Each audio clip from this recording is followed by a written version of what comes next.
Hello learners, हमने already DPP 1, 2, 3, 4, 5, 6 DPPs हमने already complete कर ली है। Now this is DPP number 7। पहला क्वेश्चन क्या है? अ train travels a distance of 300 kilometre at a constant speed. जो ट्रेन है वो कितनी डिस्टेंस ट्रैवल कर रही है? 300 किलोमीटर डिस्टेंस ट्रैवल कर रही है सेम स्पीड से, कांस्टेंट स्पीड। तो हम मान लेते हैं ट्रेन की स्पीड कितनी है? ट्रेन की स्पीड है x किलोमीटर पर आवर और वो डिस्टेंस कितना ट्रैवल कर रही है? 300 किलोमीटर डिस्टेंस ट्रैवल कर रही है। अब वो बोल रहे हैं if the speed of the train is increase by 5 kilometre per our. पहले स्पीड कितनी थी? x, अब स्पीड कितनी हो जाएगी ट्रेन की? x plus 5 kilometre per hour, क्योंकि स्पीड क्या हो रही है? इंक्रीज हो रही है by 5 kilometre per hour. The journey would have taken 2 hours less. ऐसा करने पे पहले जो टाइम लग रहा था, सपोज पहले जो टाइम लग रहा था वो t टाइम लग रहा था, तो ऐसा करने पर अब टाइम कितना लग रहा है? t minus 2 hours। पहले t hours लग रहे थे तो अब कितने hours लग रहे हैं? t माइनस 2 hours लग रहे हैं। तो हमें बोला है find the original speed. Original speed मतलब हमें x की वैल्यू निकालनी है। करें इसको सॉल्व। अच्छा, हमें पता है स्पीड इज इक्वल्स टू क्या होता है? Distance upon time. तो यहाँ से आप लिख सकते हो time is equals to distance upon speed. हम ये वाला फॉर्मूला यूज़ करेंगे। सो पहले वाली इक्वेशन में t की वैल्यू क्या हो जाएगी? फर्स्ट रिलेशन से यहाँ से आप t की वैल्यू क्या निकालोगे? t is equals to 300 upon x. दूसरी कंडीशन हमें क्या दी है? t minus 2 is equals to 300 upon x plus 5। बताओ ये बात समझ में आई कि नहीं? यही कंडीशन है। डिस्टेंस तो उसको उतना ही कवर करना है, बट उसने अपनी स्पीड क्या कर ली? इंक्रीज। जब उसने अपनी स्पीड इंक्रीज की ट्रेन ने, तो उसको 2 घंटे कम लगे। So this is equation number 1, this is equation number 2। अब आप क्या करो, इन दोनों इक्वेशंस को माइनस कर दो। सो मैं माइनस कर रही हूँ इन दोनों इक्वेशंस को। सो हाँ, यहाँ से आप क्या करो, इक्वेशन 1 माइनस इक्वेशन 2। सो LHS का LHS से सब्ट्रैक्शन होगा और RHS का RHS से सब्ट्रैक्शन होगा। जब आप LHS को सब्ट्रैक्ट करोगे, 1 माइनस 2 लिखोगे, तो आपका आएगा LHS 2 आएगा और RHS में आएगा आपका 300 upon x minus 300 upon x plus 5। अब 300 कॉमन ले लो।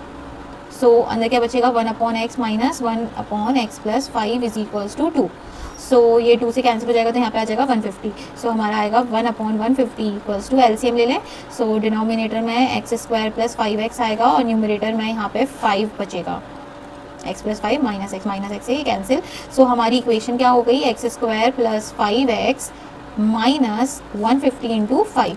और 15 5 से कितना होता है? लिख लेते हैं। 15 5 से हमारा 75 होता है, तो ये 70 50 हो गया। सो हमारी इक्वेशन क्या बनी? हमारी इक्वेशन बनी x square plus 5x minus 750 equal to 0। X की वैल्यू निकालनी जो उसको इक्वेशन को क्या करेगी? सेटिस्फाई। तो अब हम पुट करके देखें या फिर मिडिल टर्म स्प्लिटिंग मेथड से फैक्टराइज करके देखें, ये आपकी चॉइस है।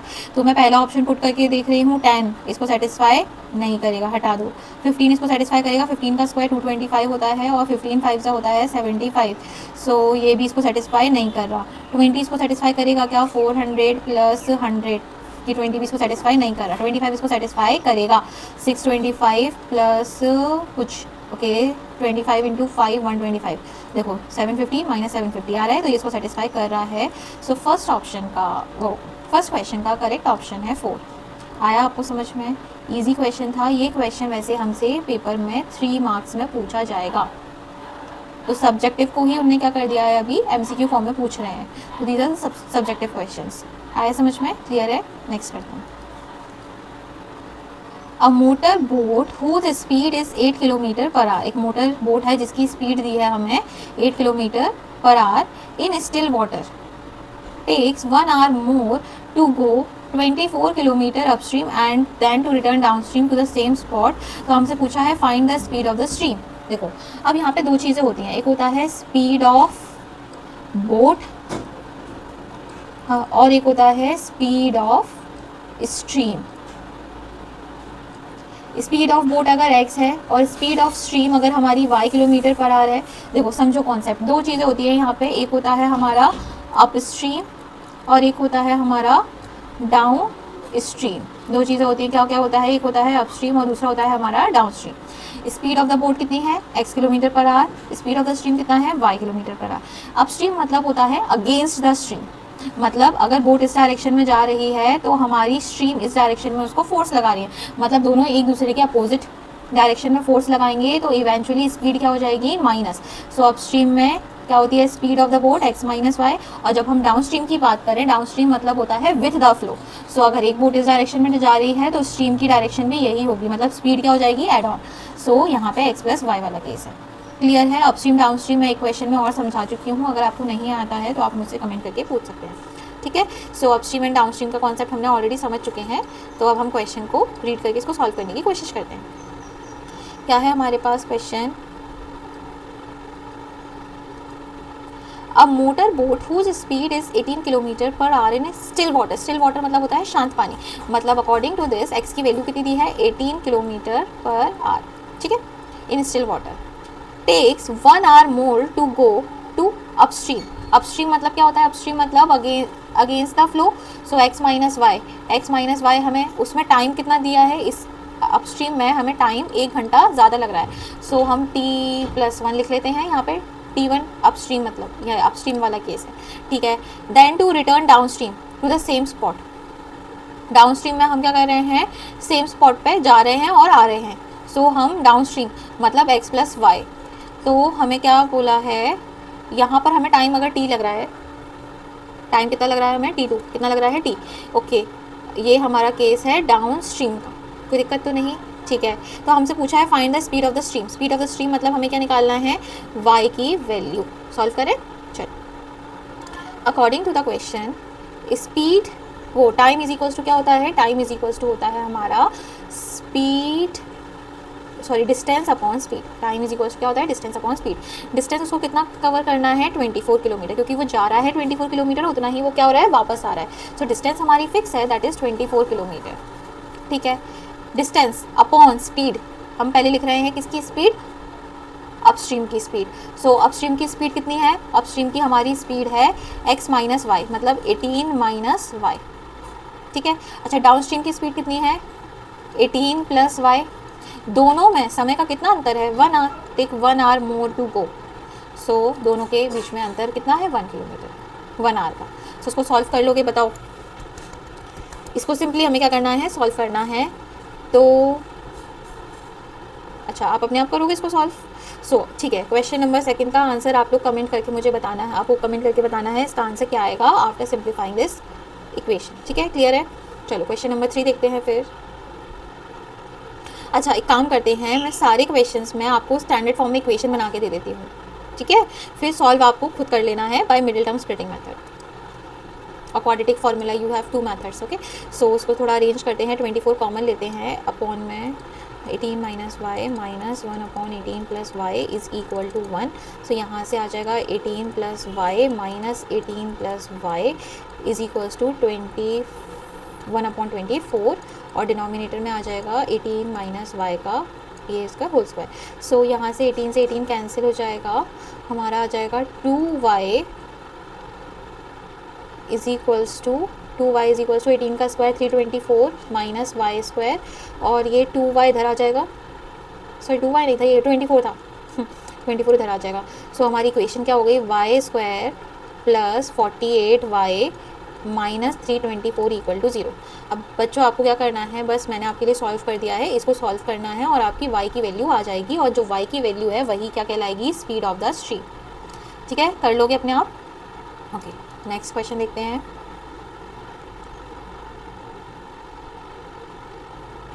टू कवर 14 किलोमीटर डिस्टेंस, अनुभव cycles at a certain speed. हम अनुभव को डिस्टेंस कितनी कवर करनी है, अनुभव को डिस्टेंस कवर करनी है 14 किलोमीटर। अब वो कुछ साइकिल से कवर करेगा, ओके। अनुभव cycles at a certain speed, हमने मान लिया अनुभव कितनी स्पीड से चल रहा है, अनुभव हमारा x किलोमीटर पर आवर की स्पीड से ट्रैवल कर रहा है। If he reduces his average speed bye 1 kilometre per our, अब उसने अपनी स्पीड क्या कर दी, डिक्रीज़ कर दी।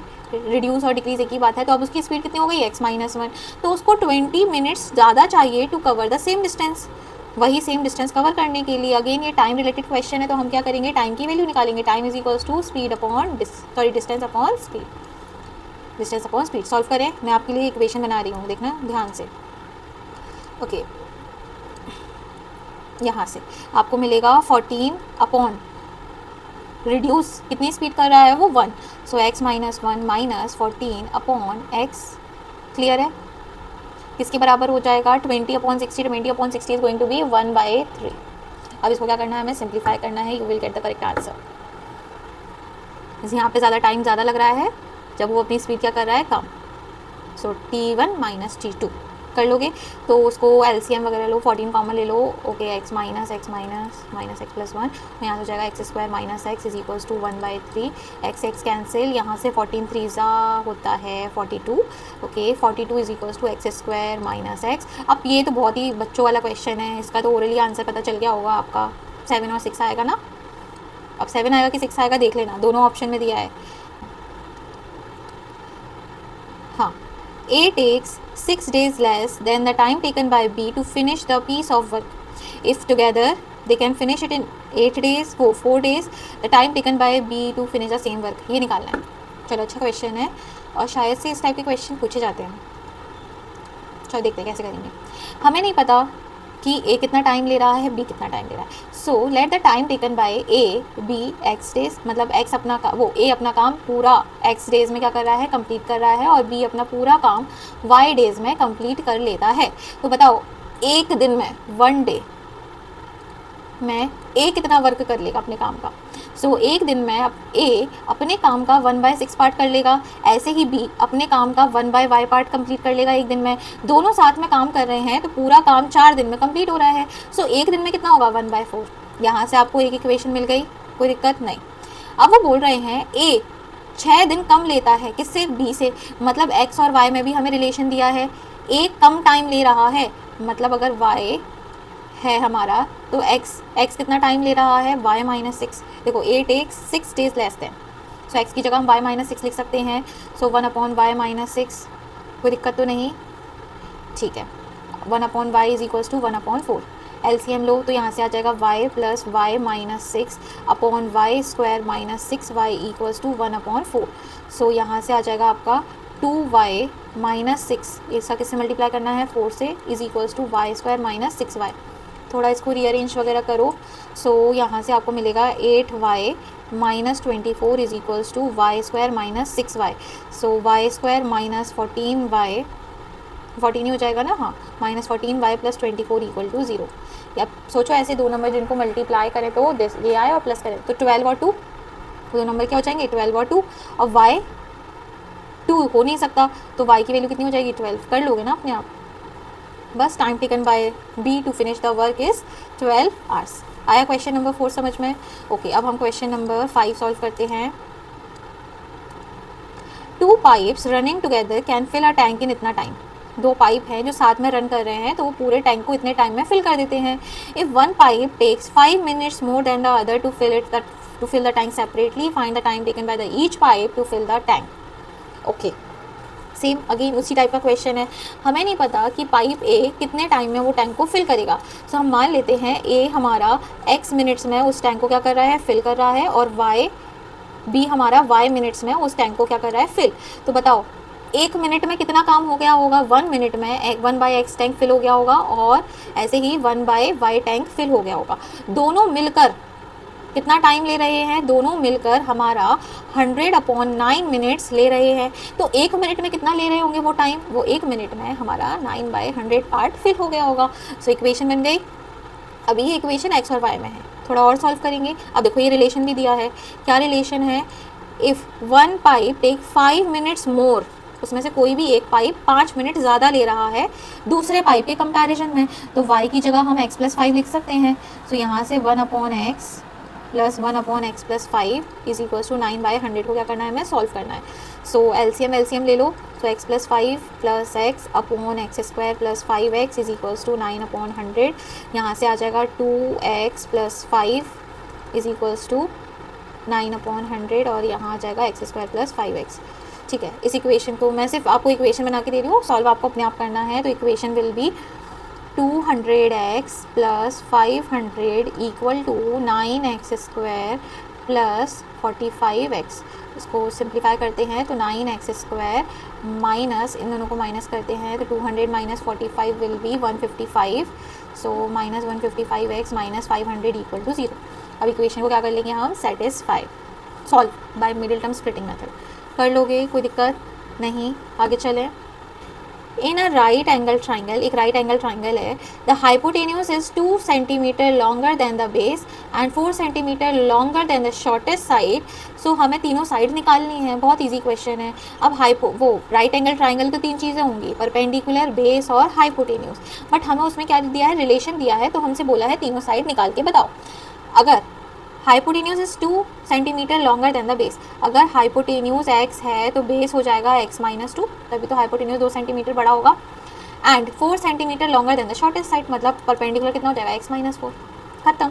तीनों साइड में एक दूसरे से रिलेटेड है, क्या रिलेशन दिया है, अगर परपेंडिकुलर x माइनस 4 है सो हाइपोटेन्यूज इज x। अब क्या करेंगे, पाइथागोरस थ्योरम लगाएंगे, तो x square is equals to x minus 2 का whole square plus x minus 4 का होल स्क्वायर। यहाँ से हो जाएगा x square is equals to x square plus 4 minus 4x plus x square plus 16 minus 8x। ठीक है, एक्स स्क्वायर से x square cancel, यहाँ पे आ जाएगा हमारा एक्स स्क्वायर और माइनस 8 माइनस 4 कितना हो जाएगा, माइनस का 12x और ये प्लस 20 इक्वल टू 0। अब इसको क्या करना है, हमें मिडिल टर्म स्प्लिटिंग मेथड से फैक्टराइज करना है, you will get the answer. तो x square minus 10x minus 2x plus 20 equal to 0। So x की वैल्यू आ जाएगी 10 और 2, एक्स की वैल्यू क्या आ जाएगी 10 और 2। अब 2 तो हो नहीं सकता, क्योंकि अगर एक्स की वैल्यू 2 होगी तो परपेंडिकुलर की लेंथ नेगेटिव हो जाएगी और लेंथ कभी भी नेगेटिव नहीं हो सकती, तो एक्स की वैल्यू हमारी क्या होगी 10। So find the length of the 3 sides, तो पहली लेंथ हो जाएगी 6, दूसरी हो जाएगी 8, तीसरी हो जाएगी 10। This is the required answer, 6, 8 and 10। आया समझ में, ईजी क्वेश्चन था। नेक्स्ट करते हैं, the diagonal of a rectangular field is 60 metre more than the shorter side. अब रेक्टेंगुलर फील्ड है तो 2 चीज़ें होंगी, लेंथ और विड्थ, आगे भी रीड कर लेते हैं। If the longer side is 30 metres more than the shorter side, find the sides. ठीक है, अच्छा रेक्टेंगल आपने देखा है, सपोज ये हमारा रेक्टेंगल है, ये हमारी लेंथ है, ये हमारी विड्थ है, तो हम क्या करेंगे, अपोजिट वर्टिस को ज्वाइन करेंगे, that will be the diagonal. और डायगोनल कितनी होती है, under root L square plus B square, यही होता है हमारे डायगोनल की लेंथ। हाँ चलो क्वेश्चन को रीड करके सॉल्व करते हैं। The diagonal of a rectangle is 60 metre more than the shorter side, तो शॉर्टर साइड हम मान लेते हैं विड्थ, तो डायगोनल की वैल्यू कितनी हो जाएगी, अगर विड्थ b है तो विड्थ को मान लो x, विड्थ को क्या मान लो x, so diagonal length will be 60 more than the shorter side, मतलब x plus 60। If the longer side is 30 metre more than the shorter side, so longer side मतलब लेंथ कितनी हो जाएगी हमारी x प्लस 30। तो हमें बोला है फाइंड द साइड्स, क्या निकालना है, साइड्स निकालनी है। बहुत इजी क्वेश्चन है, बताओ कर लोगे अपने आप, नहीं अभी नहीं कर पाओगे, तो मैं बताती हूँ कैसे करना है। आपको ये रिलेशन पता है तो बस ये रिलेशन में पुट कर दो, under root L square plus P square is equals to क्या हो जाएगा डी, ये हमें पता है डायगोनल की लेंथ क्या होती है, स्क्वायरिंग बोथ साइड करो तो L square plus B square किसके बराबर आ जाएगा, डी स्क्वायर की। एल और बी और डी की वैल्यू यहाँ पे पुट करो, आपको एक क्वाड्रेटिक इक्वेशन मिल जाएगी। सो हम पुट करते हैं, सो एक्स प्लस 30 का whole square plus x square is equals to x plus 60 का होल स्क्वायर। ठीक है, इसको सिंप्लीफाई करते हैं हम, तो आप इसको एक्सपैंड करो, जब आप इसको एक्सपैंड करोगे तो आपको मिलेगा x square plus 900 plus 60x plus x square is equals to x square plus 120x plus 3600। X square से एक्स स्क्वायर कैंसिल और इसको सिंप्लीफाई करो तो यहाँ से मिलेगा आपको एक्स स्क्वायर, ये 120 इधर ट्रांसपोज करो माइनस 60x और इसको इधर ट्रांसपोज करो तो ये हो जाएगा माइनस का 25 ही आएगा ना, नहीं 27, हाँ 2700 इज इक्वल टू 0। अब क्या करना है, मिडिल टर्म स्प्लिटिंग मेथड लगाना है, उसको फैक्टराइज करना है, आपको x की वैल्यू मिल जाएगी। बताओ कर लोगे कि मैं करवा दूँ, कर लेना अपने आप। क्या इक्वेशन बनी थी, इक्वेशन हमारी बनी थी x square minus 60x minus 2700 equal to 0। क्या करोगे, 2700 का प्राइम फैक्टराइजेशन करोगे, you will get the answer. बताओ कर लोगे। सोचो ऐसे 2 नंबर जिनको मल्टीप्लाई करें तो 27 आए और माइनस करें तो 6 आए, ऐसे करके सोचना है।